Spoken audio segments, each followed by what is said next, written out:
Hi friends, welcome to my channel. మీరు మొదటిసారిగా నా వీడియోస్ చూస్తున్నట్లయితే తప్పకుండా లైక్ చేయండి, షేర్ చేయండి, సబ్స్క్రైబ్ చేయండి. పక్కనే ఉన్న బెల్ ఐకాన్ను క్లిక్ చేసి ఆల్ అనే ఆప్షన్ను సెలెక్ట్ చేసుకోండి.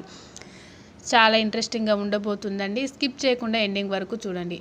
భద్రాచలం నుంచి రాముల వారి అక్షింతలు తీసుకొని వస్తాడు పంతులు. ఈ అక్షింతలు భార్యపై భర్త వేస్తే వారు ఆదర్శ దంపతులుగా కలకాలం కలిసి ఉంటారని అంటాడు. ఇంట్లోని మగవాళ్ళందరూ పంతులు చెప్పినట్లు భార్యపై అక్షింతలు చల్లి వారిని ఆశీర్వదిస్తూ ఉంటారు.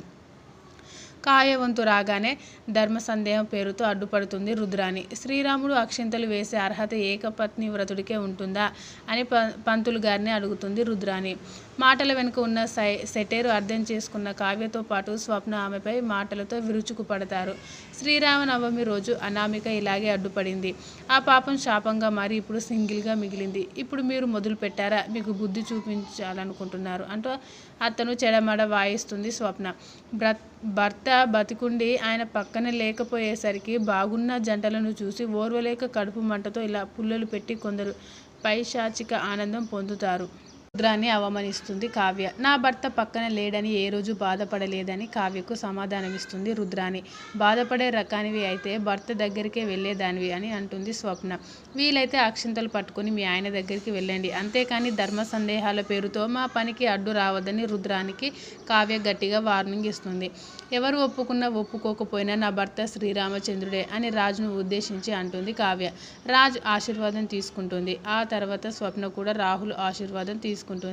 అది చూసి రాహుల్ నవ్వుకుంటాడు. వాసుదేవుడు అంతటోడికే తప్పలేదు, నేనెంత అని స్వప్న అంటుంది. దుగ్గిరాల కుటుంబంలోని ఆడవాళ్ళందరూ తమ భర్తల ఆశీర్వాదం తీసుకుంటారు. చివరకు అనామిక ఒక్కతే మిగిలిపోతుంది. ఆమె కూడా అక్షింతలు తీసుకొని కళ్యాణ్ దగ్గరకు వస్తుంది. కళ్యాణ్ ఆ కవిత రాయడంలో నిమగ్నమవుతాడు. అనామిక పిలవగానే అతడి కవిత్వం మధ్యలోనే ఆగిపోతుంది. దాంతో అనామికపై ఫైర్ అవుతాడు. పూజారి భద్రాచలం నుంచి అక్షింతలు తీసుకొచ్చారని, ఆ అక్షింతలు వేసి తనను ఆశీర్వదించమని కళ్యాణ్ను కోరుకుంటుంది అనామిక. అరిచి గోల చేసి పోలీస్ కంప్లైంట్ ఇచ్చి ఇప్పుడు అక్షింతలు వేయమంటే ఏ భర్త వేయరు? కలకాలం కష్టసుఖాల్లో నీకు తోడుగా నీడగా ఉంటానని చెప్పడానికే భగవంతుడు అక్షింతలు వేస్తారు.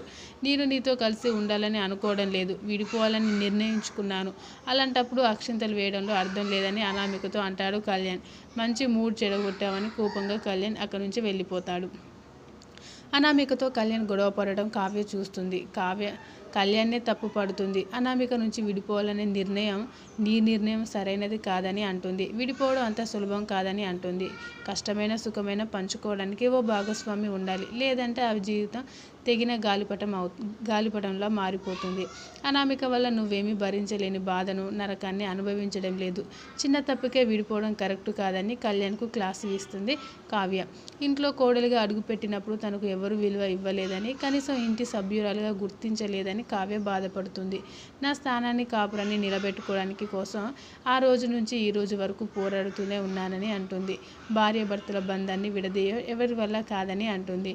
మీకు ఆపురాన్ని సరిచేసుకునే మార్గాలు వెతుక్కోమని అంటుంది. అంతేకాని విడిపోవడం కరెక్టు కాదని కళ్యాణ్కు సర్ది చెప్తుంది కావ్య.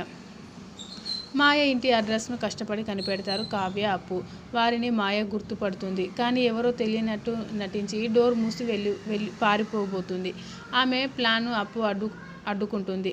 ఎక్స్ట్రాలు చేస్తే తుక్కు రెగ్గొడతానని వార్నింగ్ ఇస్తుంది. బాబు పేరుతో నువ్వు ఆడుతున్న అబద్ధాలకు కారణాలు, వాటి వెనుక ఉన్న నిజాలు చెప్పమని మాయకు గట్టిగా వార్నింగ్ ఇస్తుంది కావ్య. తనకేమీ తెలియదని మాయ అంటుంది. నువ్వు డబ్బు కోసం బిడ్డను వదులుకోవడానికి సిద్ధపడ్డావంటే నీకు ఆ మామయ్య సుభాష్కు ఎలాంటి సంబంధం లేదని అర్థమవుతుందని కావ్య అంటుంది. తనకు ఏ నిజాలు తెలియదని, తను ఎక్కడికి రానని మాయ పట్టుబడుతుంది. మాయను పోలీస్ స్టేషన్లో అప్పగిస్తే నిజాలు వాటంతట అవే బయటకు వస్తాయని అప్పు అంటుంది. నీవు ఎవరిని మోసం చేసింది పోలీసులు బయట పెట్టిస్తానని కావ్య అంటుంది. స్టేషన్లో తీసుకెళ్లడానికి రెడీ అయినట్లుగా నిల్చుంటారు. తనను కావ్య, అప్పు పోలీస్ స్టేషన్ తీసుకెళ్తారని అనుకుని మాయ భయపడిపోతుంది. ఆ బిడ్డకు సుభాష్కు ఏ సంబంధం లేదని నిజం బయట పెడుతుంది మాయ. డబ్బు కోసమే ఆ సుభాష్కు తండ్రి అనే అబద్ధం ఆడానని, కుటుంబం కోసం, సమాజంలో పరువు ప్రతిష్టల కోసం భయపడి సుభాష్ అడిగినంత డబ్బు ఇస్తాడనే ఈ నాటకం ఆడానని అంటుంది. ఆమె మాటలతో కావ్య కోపం పట్టలేకపోతుంది. మాయ చెంపపై గట్టిగా ఒకటి కొడుతుంది కావ్య. నీ వల్ల మా కుటుంబం మొత్తం ముక్కలైపోయిందని మాయపై ఫైర్ అవుతుంది. అంటుంది. నువ్వు ఒప్పుకున్న ఈ నిజం మా కుటుంబం అందరికీ ఒప్పుకోవాలని అంటుంది. ఆ బిడ్డకు మామయ్యకు ఎలాంటి సంబంధం లేదని ఒప్పుకోవాలి. మా అత్తగారి కాళ్ళు పట్టుకొని క్షమాభిక్ష అడగాలి. లేదంటే పోలీసులకు నిన్ను అప్పజెప్పడం ఖాయమని అంటుంది కావ్య. అప్పు అంటారు. తన భర్తను నిరపరాధిగా రుజువు చేయడమే తన కర్తవ్యమని కావ్య అంటుంది.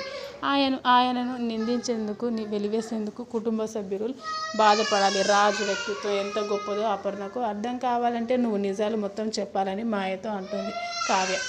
మాయను తీసుకుని దుగ్గిరాల ఇంటికి వస్తారు కావ్య, అప్పు. ఈరోజు ఆ బిడ్డ తల్లిని పట్టుకొని నా ముందు నిలబెడతానని అన్న కావ్య ఇప్పుడు ఎక్కడుంది అంటూ ఇంద్రాదేవి అడుగుతుంది. అపర్ణ తను కూర్చున్న కొమ్మను తనే నరుక్కోవడానికి ఆ పిచ్చిది వెళ్ళిందన్నమాట. ఈరోజు ఈ ఇల్లు మరోసారి రచ్చబండగా మారడం ఖాయమని ఇంద్రాదేవి అంటుంది.